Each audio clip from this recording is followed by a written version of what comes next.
Bonjour, nous allons parler de l'Union européenne et de la nécessité d'en sortir, de ce que nous, au PRCF, nous appelons le Frexit progressiste, ou parfois aussi, en développant cela sous forme de sigle, le Frexit antifasciste, patriotique, progressiste et écologique, le FRAPP. Souvent on nous dit qu'on ne peut pas sortir de l'Union européenne, on ne peut pas sortir de l'euro parce que ça serait catastrophique.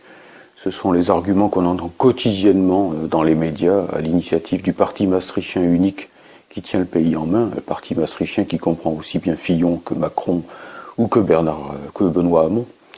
Et donc il faut apporter réponse à ce genre de critiques. Je viendrai ensuite à la question de savoir pourquoi ce Frexit doit absolument être progressiste et ne ressemble donc en rien à ce que proposent Marine Le Pen et le Front dit national. La première des choses, c'est de comprendre que le Frexit, effectivement, s'il avait lieu, et en particulier la sortie de l'euro, n'occasionnerait pas, comme on nous le dit tout le temps, cette espèce de raz-de-marée sur les économies des gens, sur leur épargne. On nous dit d'un seul coup, les gens perdraient 20% de leur pouvoir d'achat. Je retourne l'argument. Si les gens perdaient 20% de leur pouvoir d'achat parce qu'on reviendrait à une monnaie nationale, parce qu'on reviendrait au franc, cela veut dire quoi? Sinon que actuellement, eh bien, les gens payent des produits et donc se servent de l'euro pour cela, et que l'euro est donc 20% surévalué par rapport à ce que valent réellement les produits français, d'une certaine façon. Et donc ça revient à dire que l'euro, qui n'a été rien d'autre qu'un alignement pour ce qui est de la France du franc sur le mark, c'est-à-dire sur une monnaie beaucoup plus forte, beaucoup plus lourde, a renchéri terriblement nos produits, les a rendus invendables à l'étranger, invendables en particulier sur le marché allemand, invendables sur les marchés mondiaux, et donc a largement ruiné la production, et spécialement la production agricole et la production industrielle, c'est-à-dire en définitive, derrière tout cela, les ouvriers et les paysans de France. Donc que ces messieurs qui nous parlent d'évaluation massive réfléchissent à ce qu'ils disent, parce que cela veut dire aussi bien que actuellement, effectivement, notre monnaie est terriblement surévaluée, si c'est bien 20%. Cela dit, la réalité c'est plutôt qu'on est autour de 12 ou 13% de ce qu'on appellerait une dévaluation compétitive qui n'a rien d'extraordinaire, qui a été faite déjà de très nombreuses fois par les pays qui voulaient rattraper leur retard à tel ou tel moment pour rendre leurs produits à l'exportation moins chers et pour pouvoir justement se réindustrialiser, produire, pour ce qui nous concerne, dans notre propre pays, je ne dis pas Made in France, je laisse le tout anglais à messieurs Montebourg et Macron, mais voilà, donc tout cela, ce ne serait donc pas la catastrophe annoncée, ce serait même une très bonne nouvelle pour les produits de notre pays, industriels ou agricoles. La deuxième chose aussi que je voudrais dire, c'est que chaque année, la France donne 24 milliards à l'Union européenne, au titre de sa contribution. C'est un contributeur net, comme on dit. Alors bien entendu, ensuite, vous voyez partout, pour le moindre pont, le moindre service qui est mis en route à tel ou tel endroit, subventionné par l'Union européenne. En fait, en gros, donc on leur donne de l'argent à ces messieurs de Bruxelles, ensuite, ils nous en ristournent une partie, et il faut encore qu'on leur dise merci. Mais c'est notre argent. C'est l'argent du contribuable français. Alors ensuite, ce qu'ils oublient de dire, c'est que 9 milliards chaque année ne sont pas rendus, ne sont pas restitués à la France, et sont utilisés en réalité pour faire du raccordement autoroutier et des choses de ce genre avec les ex-pays socialistes de l'Est qui ont été annexés par l'Union européenne, en réalité, ce qui permet de délocaliser là-bas, puisque l'essentiel de nos délocalisations se font vers l'Europe de l'Est, d'où ensuite nos produits reviennent, nos produits, ou plus exactement les produits délocalisés qui étaient faits ici auparavant, reviennent évidemment sous des formes tout à fait condamnables du point de vue d'une concurrence absolument déloyale, puisque, comme on sait, il n'y a pas d'harmonisation fiscale, pas d'harmonisation écologique, pas d'harmonisation, sociale dans l'Union européenne. Alors en fait, en gros, ça revient premièrement à payer et à ne recevoir qu'une partie de l'argent qu'on donne, deuxièmement à développer par rapport aux pays de l'Est, non pas ce qui va permettre réellement de les développer eux, mais ce qui va permettre à nos capitalistes de délocaliser, de faire là-bas en polluant avec le transport par camion. Et donc, d'une façon générale, qui y gagne? Sinon, les capitalistes, et spécialement les capitalistes français, ou soi-disant français, qui détruisent de la sorte leur pays.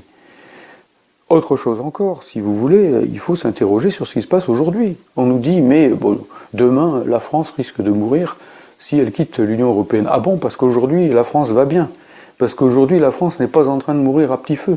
Parce qu'aujourd'hui, les acquis de 1945, auxquels nous tenons comme à la prunelle de nos yeux, la Sécu, les retraites par répartition, les services publics, la protection d'une façon générale des plus démunis, les indemnités chômage et tout cela, parce que tout cela n'est pas détruit par l'Union européenne, avec les critères de Maastricht, avec l'Euromarque à un très haut niveau, avec tout ce que cela signifie d'une manière générale aussi, comme je l'ai dit à l'instant, pour les délocalisations, pour la privatisation de nos services publics. En réalité, ce qui est en train de se produire ici, c'est que notre pays se meurt à petit feu, et peut-être de moins en moins à petit feu et de plus en plus à toute vitesse, avec déjà des millions de gens qui sont au-dessous du seuil de pauvreté. Tout cela pour la construction, je mets le mot entre guillemets, européenne. Construction européenne, destruction de la France, est-ce qu'on ne peut pas faire un peu le lien entre ces deux choses? Est-ce que c'est tabou? Est-ce que, en particulier les militants syndicaux, les dirigeants syndicaux, ne doivent pas s'interroger ici sur ce que signifie en réalité la destruction de notre pays par une pseudo-construction qui n'avantage depuis le début que le grand capital. Et enfin, bon, je crois qu'il faut aussi avoir en tête l'essentiel dans cette affaire. Pour qu'un pays existe, il faut qu'il soit souverain. Sinon, c'est un simple territoire dans lequel les marchands de profit, les marchands de canons, les marchands de toutes sortes de privilèges viennent se servir. Si nous voulons être autre chose, si nous voulons être un vrai pays, une nation qui est dirigée par son peuple, conformément aux idéaux de 1789, eh bien, il faut sortir de la prison européenne. Et pas simplement en se disant, est-ce que je vais payer plus, est-ce que je vais payer moins? La question première, c'est de savoir d'abord, est-ce que nous allons continuer d'exister en tant que nation? Ceux qui disent qu'il faut rester dans l'Union européenne sont un peu comme des gens qui diraient, je préfère rester noyé au fond de ma piscine, parce que si je sors, je risque d'être mouillé par la pluie. C'est la politique de Gribouille. Gribouille, ce personnage, je crois, de la comtesse de Ségur, qui se jetait dans la rivière quand il pleuvait pour ne pas être mouillé par la pluie. Quand on est dans une prison, la première des choses, c'est d'essayer d'en sortir. On est toujours mieux n'importe où que dans une prison.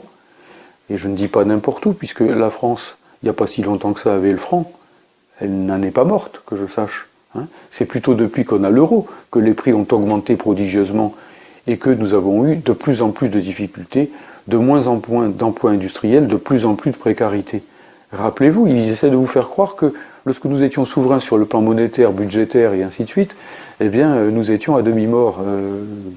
C'était déjà la France capitaliste, il y avait de l'exploitation de l'homme par l'homme et je la combattais en tant que communiste, mais les capitalistes, avec l'Union européenne, se sont dotés d'une arme bien plus redoutable encore, car ils savent qu'évidemment, face à leur peuple, désormais, ils ont la coalition de 27 bourgeoisies qui frappent ensemble sur chaque peuple pris séparément, puisque dans le même temps, eh bien, on voit très bien que les institutions européennes, comme la Confédération européenne des syndicats, cette courroie de transmission de Bruxelles, est très présente pour empêcher l'Europe des luttes de se faire. Donc c'est tout à fait asymétrique. Cette construction, elle est totalement à l'avantage de ceux d'en haut, totalement au désavantage de ceux d'en bas. Voilà la première chose que je voulais dire. La deuxième chose que je voulais expliquer, c'était pour quelle raison le Frexit, c'est-à-dire la sortie française de l'Union européenne, eh bien le Frexit ne peut être, de notre point de vue, que progressiste, antifasciste et populaire. La première des raisons, c'est que l'oligarchie capitaliste tout entière est mobilisée derrière la construction, je mets toujours les guillemets, euro-atlantique. Union européenne aujourd'hui, et n'en doutons pas, pacte transatlantique demain, dès que les élections françaises et allemandes seront passées, si Macron est au pouvoir ou Fillon, eh bien ils reprendront tout cela très vite. Qu'est-ce qui se passe en effet avec cette construction euro-atlantique? Elle est totalement portée par le CAC 40, les plus grandes entreprises françaises cotées en bourse, Elle est totalement portée par le MEDEF, qui ne cache même pas son désir de dépasser la France, d'en finir avec l'État-nation. Il suffit de lire son manifeste de 2011 qui s'intitule « Besoin d'air », c'est-à-dire besoin de surface. À une époque ancienne, on aurait dit besoin d'espace vital. On voit le côté impérialiste de la chose. Eh bien, donc, ces gens du MEDEF pensent que désormais, la France est trop petite pour leur prédation. Ils ont besoin de l'espace mondial pour fusionner avec des grands groupes internationaux et pour se faire une place dans l'oligarchie internationale. Et pour cela, tant pis s'ils détruisent leur pays, ils n'en ont que faire des employés, des ouvriers, des techniciens, des ingénieurs, des artisans, des petites gens, entre guillemets, comme ils disent, et même, effectivement, ils n'en ont que faire, même de toute une partie de ces couches moyennes qu'ils flattent dans un premier temps, mais qu'ils assassineront dans un deuxième temps, comme ils ont déjà fait pour les classes populaires. Donc, en réalité, la construction européenne est portée par l'oligarchie capitaliste. Par conséquent, la sortie de l'Union européenne, si on veut aller jusqu'au bout, ne peut être portée que par les classes populaires, et spécialement par la classe ouvrière, qui est celle qui a le plus pâti de la construction européenne, puisque chaque fois que la construction européenne s'est, disons, approfondie, ça a signifié la fin du charbon, la fin de la sidérurgie, la fin du textile, la fin, l'une après l'autre, de toutes nos industries, le désossage même de toute une série de secteurs agricoles de notre pays, ou de l'élevage dans notre pays, ou de la pêche.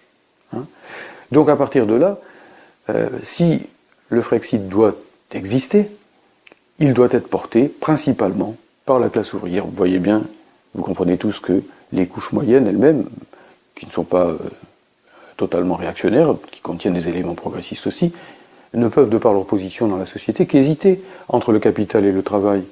Être, passez-moi un peu l'expression, le cul entre deux chaises, socialement parlant.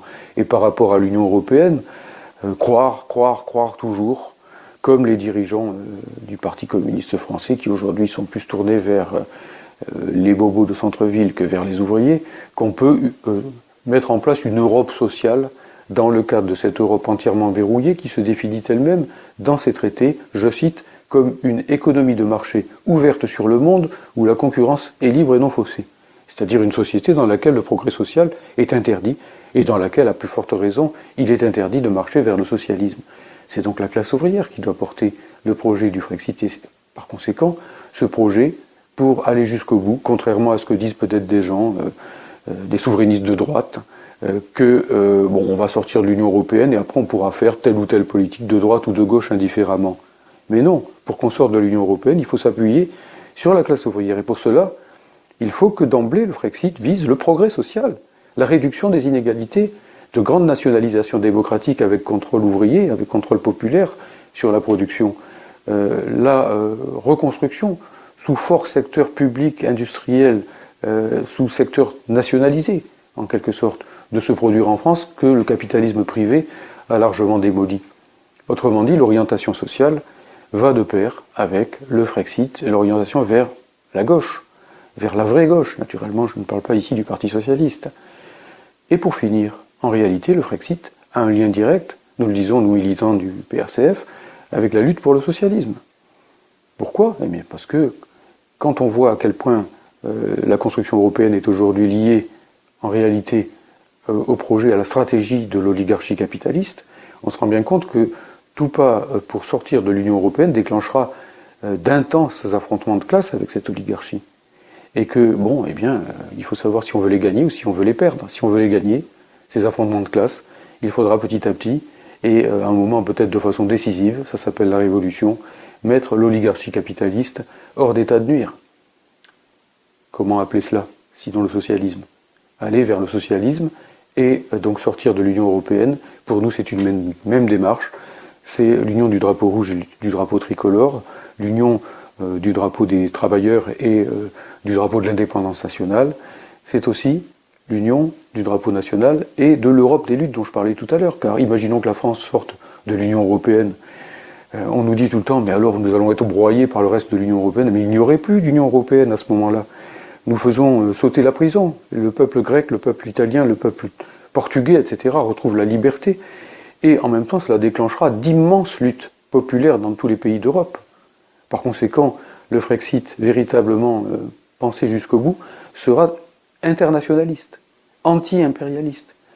Voilà pourquoi nous parlons donc de Frexit, je le répète, antifasciste, progressiste, patriotique, écologique, le frappe. On voit bien ici d'ailleurs, et je finis là-dessus, pourquoi nous n'avons rien à voir avec le projet du Front National ou du Front dit national, puisqu'il usurpe ce nom qui vient de la résistance, et spécialement de la résistance communiste. En réalité, ces gens du Front National ne cessent de dire tout et le contraire sur la question de l'euro, sur la question de l'Union européenne. Ils nous disent qu'ils veulent une sortie concertée de l'euro avec les 27 pays de l'Union européenne, c'est-à-dire en fait qu'ils soumettent la sortie de l'Union européenne au bon vouloir d'Angela Merkel. Ils nous disent qu'il y aura un référendum sur l'Union européenne et qu'ils ne savent pas ce que le peuple votera. En clair, bon, ils sont un peu comme Cameron, ils se disent on va faire un référendum et puis on verra bien. Hein, et surtout, ils se disent que si jamais Marine Le Pen était élue prochainement, eh bien, elle aurait grand besoin des députés LR ou d'une partie d'entre eux pour faire une majorité de gouvernement. Et que serait la monnaie d'échange à ce moment-là, sinon la question de l'euro? L'euro, la sortie de l'euro, c'est un moyen d'échange entre le FN et les LR. C'est très certainement là-dessus que porterait pour l'essentiel le donnant-donnant entre ces deux groupes réactionnaires. Ce qui intéresserait les LR les plus à droite, ça serait le mot d'ordre de Marine Le Pen, qui leur est tout destiné, la France en ordre. En clair, donc, cassons la gueule à la CGT, au quartier populaire ghettoisé. Et voilà, ça c'est le vrai programme. Et pour le reste, eh bien, on trouvera bien à s'arranger comme Orban, comme les dirigeants polonais, soi-disant eurosceptiques, comme d'autres dirigeants d'Europe de l'Est, soi-disant eurosceptiques, mais d'extrême droite, se sont bien gardés de sortir de l'Union européenne. Ils y sont restés dans une Union européenne qui devient de plus en plus brune, hein, qui devient de plus en plus rance, qui devient de plus en plus guerrière, liée à l'OTAN, tournée contre la Russie, avec des idées ici de revanche qui sentent fort mauvais pour ceux qui ont une petite mémoire historique et qui se souviennent de ce qui s'est déjà passé il y a environ 70 ans. Donc, tout cela étant, il faut bien comprendre que dans notre pays, il est vital de sortir de l'Union européenne, sinon très prochainement il n'y aura plus de France. Il est vital d'en sortir par la porte à gauche, par la voie de l'antifascisme, par la voie des nationalisations démocratiques, de la reconstitution du service public, de la reconstruction du produire en France, par la voie de toute une série de réformes démocratiques, et tout cela conduisant, n'ayons pas peur du mot, au socialisme. Lénine disait, il y a bien longtemps déjà, il disait deux choses en même temps. Il disait que les États-Unis d'Europe ne pouvaient être qu'un mot d'ordre réactionnaire ou utopique dans les conditions du capitalisme. Il avait raison. Et il disait aussi qu'on ne peut pas avancer d'un seul pas si l'on craint d'aller au socialisme. Alors ceux qui craignent d'aller au socialisme, qui veulent le Frexit mais pas le socialisme, n'iront même pas au Frexit. Et ceux qui veulent le socialisme, en sens inverse, ou qui disent qu'ils le veulent, comme les gauchistes, les trotskistes, etc., mais qui ne veulent pas passer par le Frexit, disent n'importe quoi. Ils disent à peu près qu'ils veulent mettre le satellite sur orbite sans jamais préalablement s'être donné la peine de construire la fusée et de la faire démarrer. Eh bien nous, PRCF, nous voulons construire la fusée, mettre le socialisme à la cime de la fusée, mettre sur orbite le socialisme. C'est normal, le socialisme, ben voilà, serait sur une orbite, rien de plus révolutionnaire par définition qu'une orbite. Et donc nous voulons les 4 sorties de l'euro, de l'Union européenne, de l'OTAN et du capitalisme. Je vous remercie.